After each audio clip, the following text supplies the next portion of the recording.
Welcome to another episode of YouTube where I thought I'd take a little time to compare January 2010 to January 2011 and get a look at pack dynamics. And it's interesting, the title in 2010 was the Midwinter Hormones, and that seems to be the title in 2011. But what you're going to see, first of all, is less snow. We didn't have nearly the snow that we have now. But second of all, Shadow was obviously still a pack member, and you see Shadow controlling the pack. But it's interesting, Denali doing some testing of Shadow there, and I forgot all about that little piece. So we definitely saw Denali and Grizzer under control by Shadow, but we also saw some testing by Denali. The other thing that we did record in 2010 that has improved dramatically is Aiden's situation. Aiden, even though he has bouts of attention from Maya, last winter he was restricted to the area around the den. He didn't have a lot of freedom to move around the enclosure, and that's changed dramatically since 2010. Aiden's frequently on the greeting rock. He's active in front of the exhibit. He's feeding without any troubles, and his life has improved dramatically. Now, we did see a lot of play behavior in 2010 that we're not seeing right now. And again, we have to be tolerant of transitional wolf pack situations. Shadow, as you can see here, dominating Grizzer, very, very controlling of the pack. And that control, while it looks intense, really kept any other situations from occurring, any other fights, because it was clear that Shadow was in charge.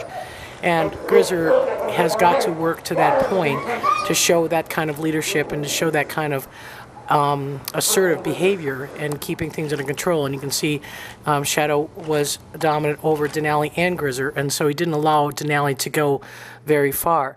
Now, we did take Shadow out because we were concerned about his aging and eventual testing that we might saw or might have seen. And as we watch these clips, we see that Denali was pushing rank on Grizzer, but again, the Shadow factor was what was really keeping Grizzer in control and keeping Denali in control. So when we switch to the 2011 year, we expect to see some transition, and those transition certainly take time. We know from experience that if we would have made a judgment that Aiden was having a less than ideal pack situation, would have done something to remove him from the pack, he wouldn't have had the year that he's had, which has been kind of a growing year. Learning how to live as the Omega, learning how to deal with Maya's behavioral dominance, and really being a pretty active member of the pack, and certainly what we consider to be a pretty social member of the pack. So we wanted to address those, and again, it's always good at the first of the year to really look back and see where we've come, what's transitioned. The one thing about wolf care that people have to recognize is that you do not have a standard management protocol for all wolf care situations, because every personality is different, and every dynamics and dynamic situation influences those personality traits. So I just wanted to respond a little bit to a couple of questions that some people have had about some management tools that we may be using and what may not be working. And one of them was the idea of stimulating sense, giving some enclosure enrichment of scents that we did see last YouTube, that Maya was pretty excited about the rainfall. The one thing I'm a little cautious of with scents in the wintertime is it does get them very excited. It does get them scent rolling on their backs, excitable. Grizzer at this time, if he's down on his back scent rolling, I think that's going to give Denali an opportunity to maybe take some advantage of him, and I certainly don't want to put him in that situation. We are continuing to use the dog appeasing pheromone in the beds, and that's something that we've had some pretty good success with, and we're going to continue to use that all winter long. The other question was, why not give him some dog toys to kind of distract him a little bit? And what these wolves are, classic destroyers of anything. That means the dog toy would have to be no plastic, no string, no polyester, nothing that they could chew apart, rip apart, that could possibly bind in their intestines. We have yet to find a dog toy that's hardy enough for wolves. We do leave bones and hides and things that they do chew on in the enclosure, and that works out pretty well for us.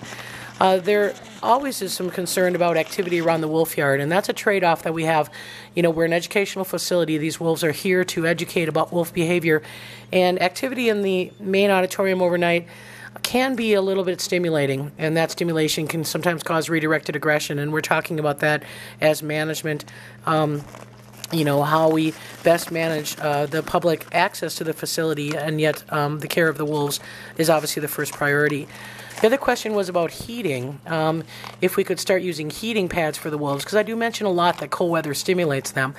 And it's not so much the cold, meaning where they're laying. The straw beds are very warm, and I can tell you for a fact I've slept in many straw beds in the wolf enclosures over the years, and they're very warm, and that's something that we do on a daily basis, is provide enough straw to make sure everybody has a good bed. But the situation is more about the tension that just overriding cold presents. And again, they have the ability to go to dens, they have the ability to go to straw beds to stay warm, but it's just something about 30 or 40 below weather that just makes you cranky. And I can attest to that as a human who works in 30 to 40 below weather. Don't know what it is, but it definitely has an issue. Hormonally, we don't really want to start altering with Maya's hormones. I mean, Maya is the most dominant female here, the only female, but a very good dominant female. And hormonal influences are really what we're dealing with right now. It's the season. It's what is going on in the wild. Even though these guys are spayed and neutered, we do see the hormonal surge does occur.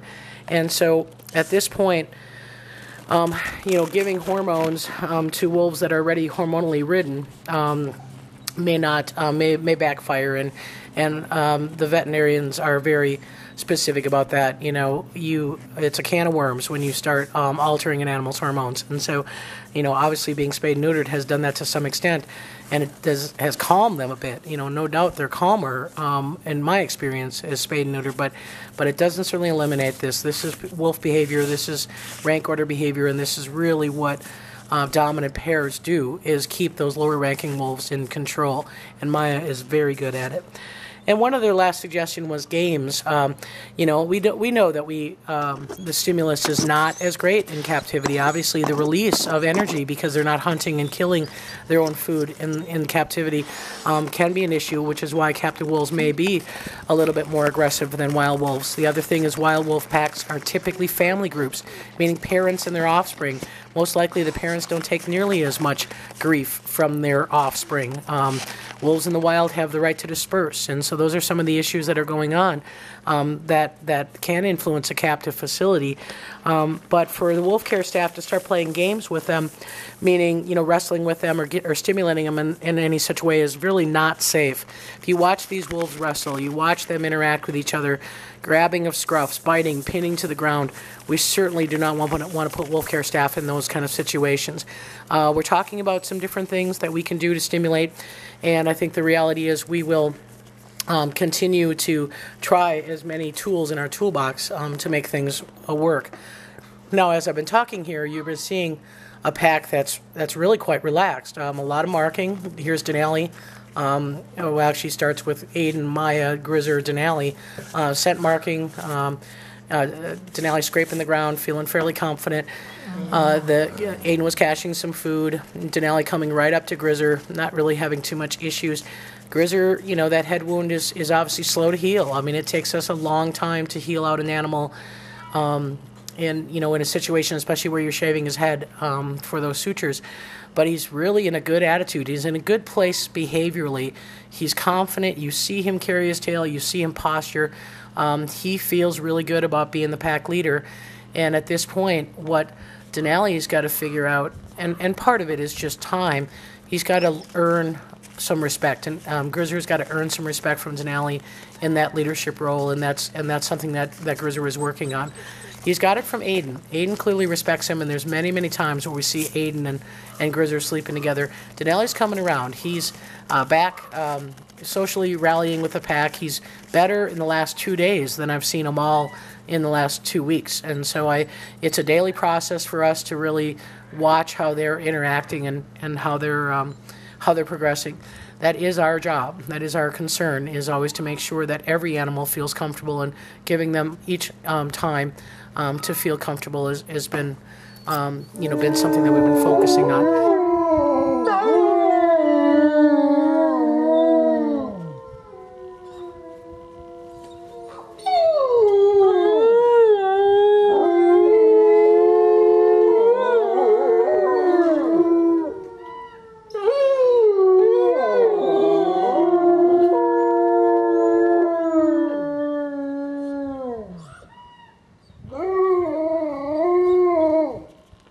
Now, this is a little bit of a howling clip, and Aiden is howling with the pack as well. We're focusing on Denali right now, primarily because we wanted to watch on video what his tail posture was.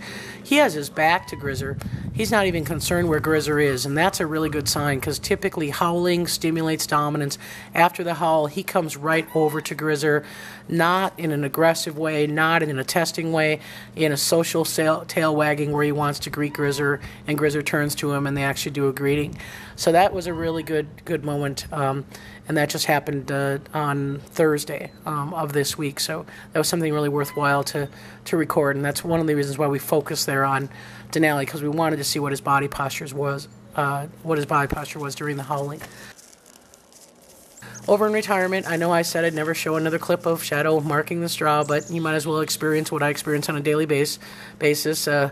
Me putting straw up, Shadow marking it, scraping it off, me putting straw back up. He had just finished some chicken, and thought you'd give you a point of view of what it's like to film these wolves. Shadow coming right up and sniffing Wolf Care staff's clothing. When we come out of the exhibit pack, they are very interested in what we've been doing. Here's a clip of Malik finding a chicken cache from the day before and being able to feed on it. We saw a little bit of tension this week.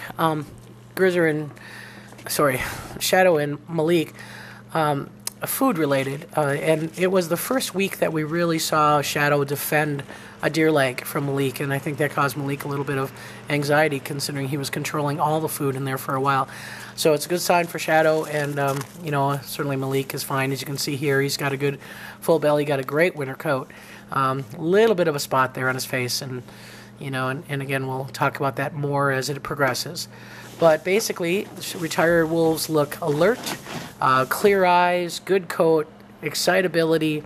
For 10-year-olds going on 11, they sure do jump and maneuver and scrape and have a really good conformation. So we're pretty pleased with that.